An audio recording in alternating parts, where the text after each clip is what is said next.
All right. Cool. Should be good. Okay. Take it away. Sound it. All right.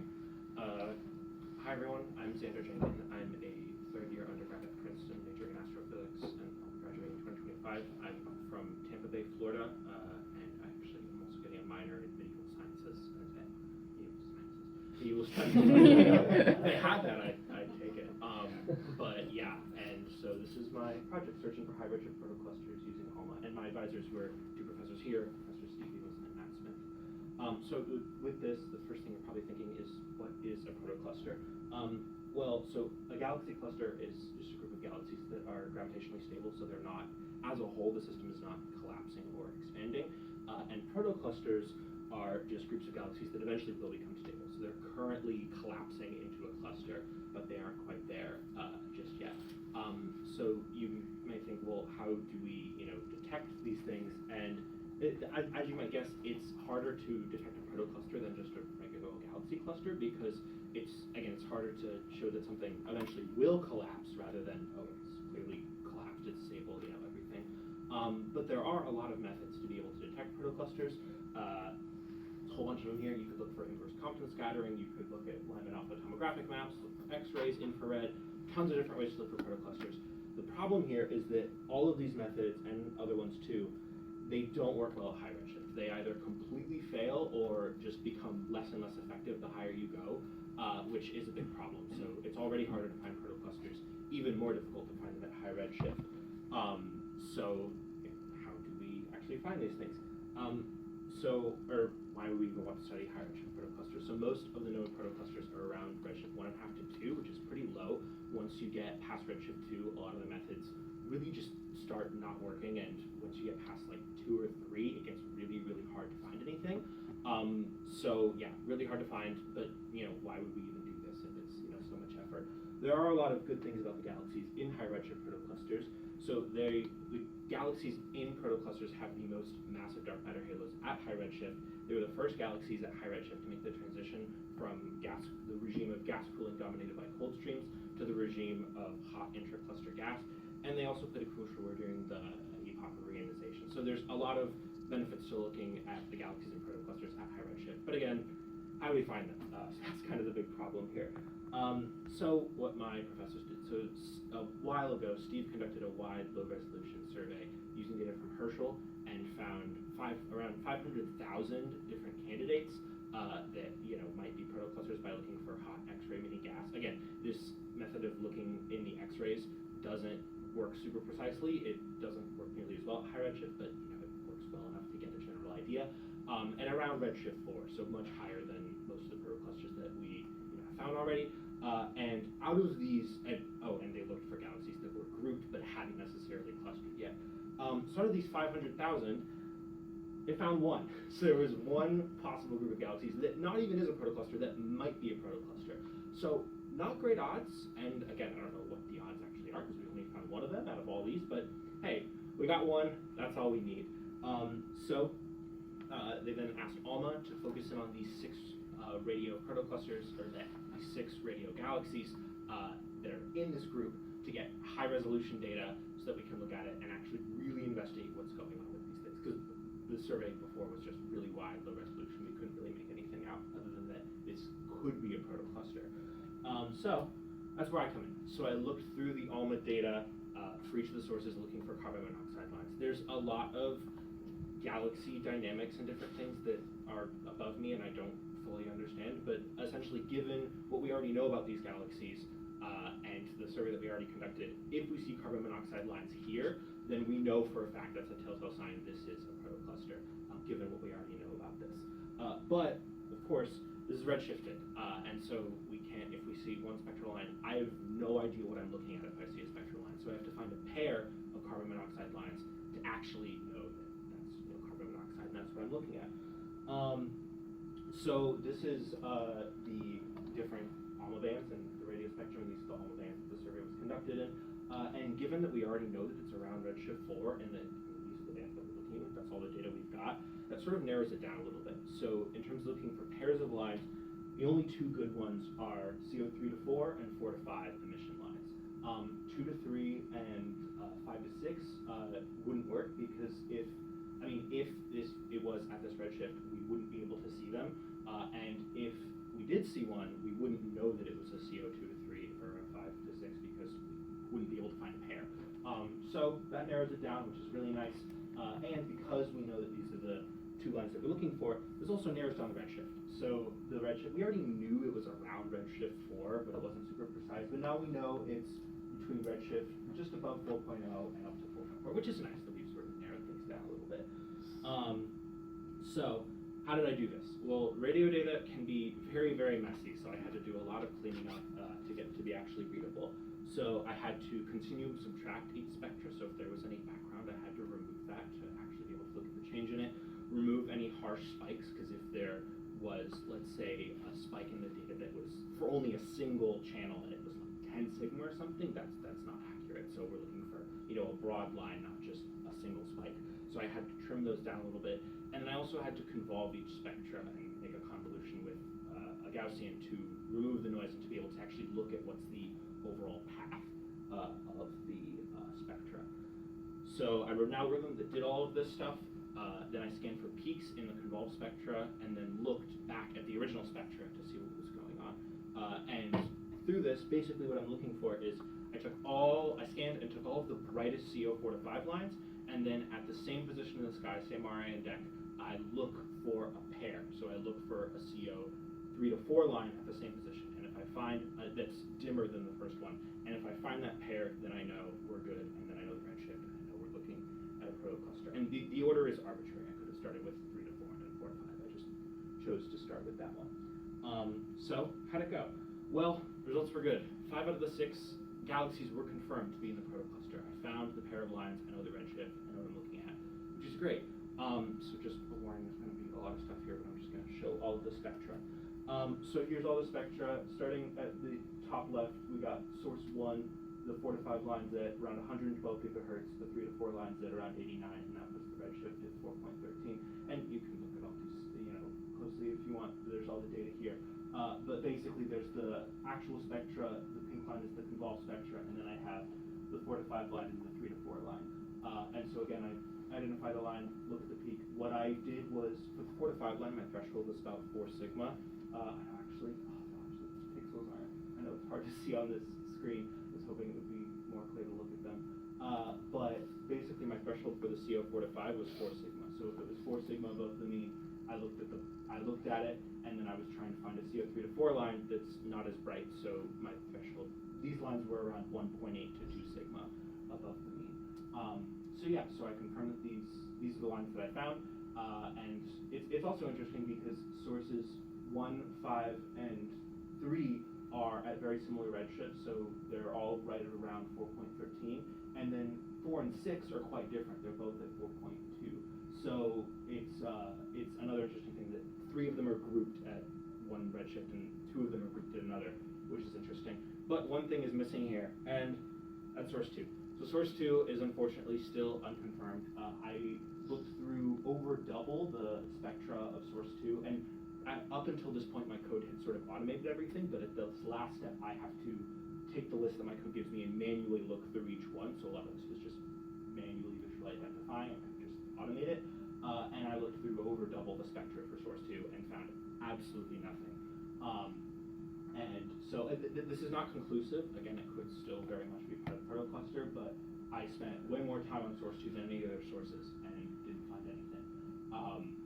So good news. We know that we're looking at a protocluster. When those first lines came in, I was like, thank God, yes, we are in fact. This is a protocluster. We're good. And the 5 of the galaxies are a part of it, which is great. But again, we also learned something new too, which is that source 2 might not be a part of it. So we initially thought that all 6 sources would be in it, and that might not be true. So again, we learned something new, which is always nice. So yeah, there's all the data. So what's next? Well, the first thing to do is to more closely examine source 2 to see if it really is a part of the protocluster or not. Like I said before, my threshold was about 4 sigma for the convolved spectral line, and to really get if source 2 and to confirm it's really not, I would probably have to look at every single 4 sigma line and identify and make sure that there's absolutely nothing else there at the same position in the sky for all of the spectra, which would take a lot, and I already went through a decent amount of it, but I'd have to keep going, and I'd either I get all the way through and find that it's not, or I find it and the world is good and they're all part of the proto cluster. So that's one thing to do next. Also, another thing to do is to use my algorithm to just look at other proto clusters of radio galaxies. And this is an image, it's just an artist's interpretation of proto cluster, it's not real data. But yeah, looking at other proto clusters. I wrote all this code, did all this work, so it'd be nice if I could, use it on something else, which would be, really nice to look at other proto clusters in radio.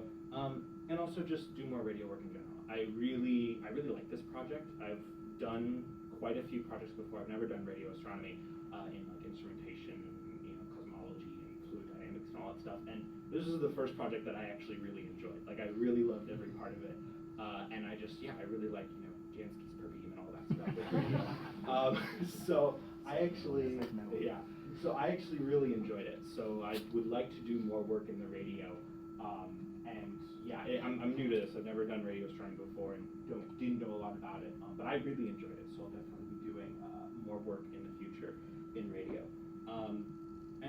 Thank you all so much for hosting me over the summer. Thanks to all the people in the the physics and astronomy department and all the professors and grad students and postdocs.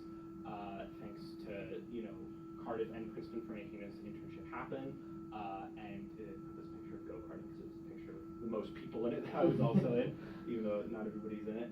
I really enjoyed this project, and I've never been to the UK before, but I absolutely loved it here. I love the UK, I love Wales, I love Cardiff, I love the people here. It's just been great. It's probably been one of the best summers of my life so far. So I really enjoyed it. This was really great. So yeah, thank you guys. Thank you very much. Do we have questions for Xander?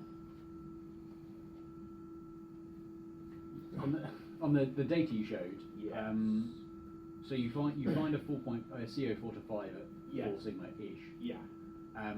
Presumably that tells you if you've got a redshift at if you hypothesize the redshift at 4.13, then you know exactly where 3 to 4 would be. So can you rule out there being another candidate line somewhere or anything like that? Or? I actually did not. I didn't start with the redshift. I just took all of the really high. They did have ranges, so I knew where the 4 to 5s would be and the 3 to 4s would be, and they didn't overlap, which is nice. But I started with the range of 4 to 5s, and I didn't start with the redshift. I took every line that was up there above 4 sigma, and then assumed that it was a CO4 to 5 line, and then from that calculated where the 3 to 4 would be and where the redshift would be, and then if I didn't find anything, that I say, well, there's no 3 to 4, that's not the redshift. So I didn't start. I started assuming that it was in that range around 4, but other than that, I did not assume the redshift first. I assumed the frequency first, and then if I, that's how I ruled it out. So that was kind of my order of doing things. What motivates the choice of 4 sigma, and could it be that you're in source 2, your line is just under that 4 sigma threshold? Yeah, so that's a big thing, is the 4 sigma threshold. To be honest, the 4 sigma motivation, I know this is not a great thing to say, but I talked to my advisor Steve, and he was like, 4 sigma's good. And so I was like, okay, cool, because it also was good because in terms of the number of spectra that we were getting, if I did something like 5 sigma, I would get like 10 spectra, and then I look through all of them, and obviously there's no lines there. If I did something like 3 sigma, I would get, something on the order of 1,000 lines, and I'm like, well, that's obviously too much for me to look through. So I actually did do a little bit of, it was funny, I actually had a problem in my code where I calculated sigma wrong, and I was looking at something like 6.5 sigma or something, and the professor was like, that is really weird, like that's way too high. And then later I found the bug and was like, it's actually not, and 6.5 was like just above 4. So I started at the highest sigma where I was getting reasonable lines. I think I initially started like 8 or something, and I literally found like 1, and obviously it didn't work. So I really just kept lowering sigma, and then when I found, like in source 1, when I first found that pair of lines, I think I was at like 4.25 sigma, I think. And so I basically started high and then kept lowering it. And then when I converted back to the actual sigma, I was like, oh, it was like around like 4.2. And so then in, I think one of the other ones, probably 3 or 4, when I didn't find anything, I was like, okay, 4.25 is not enough. I was like, I'll just do 4 sigma, and that was what my advisor had told me months ago, and I was like, cool, it worked. And there are, in terms of going lower than 4 sigma, it was fine for these sources. In terms of source 2, there are still many more lines. I think I looked through like almost 150 lines in source 2 and didn't find anything, and I did not even get like halfway through. So there's probably 300 to 400 lines to look through at 4 sigma. So if I go through all that and run out, then maybe I might lower the sigma. But it's been good for all of these, and so that's kind of the threshold. But it actually was not like fixed randomly at 4 sigma. I tried to start high and go low, just ended that way, which was convenient. So. Thanks. I've just decided which of my 2 questions. Sorry. So from the external data you had to this outer data, could you predict how much CO3 to 4 emission there would be, and then do you know if the amount of CO3 to 4 emission you're seeing in this line, if it's the line, matches up with that prediction? I did not make predictions about how much there would be before. At least in terms of all I really had, because again, that would sort of be, theoretically there should be this much, because again, we don't know what the lines are in the data. But in terms of the amount of spectral lines in each of the ranges, there was, the reason why I started with CO4 to 5 is because there was, I'd say probably like 1.5 times more, like in the CO4 to 5, just as a visual, in the CO4 to 5 range, there was like probably 1.5 times more good lines than there were in the 3 to 4 range, and so that's why I picked it. And so, at least in terms of the proportion, we would say that there might be more 4 to 5 than 3 to 4. But in terms of like how much actually should be, yeah, that's actually a really good point. I feel like that would probably help validate the data as well, like if we, so sort of a sanity check. But we did not estimate how much there would be theoretically, and I think that would be a future thing to do, is to confirm. I can answer this. This is from back before Xander's point. So, because it was H Atlas selected, you can make a prediction from the dust mass. Sure. The slight issue there is whether, obviously with ALMA you're at much higher resolution, so is Herschel picking up multiple sources, and so therefore actually you'd expect the ALMA to actually be less. Okay. Thank you. Yes. Okay, let's thank Xander again.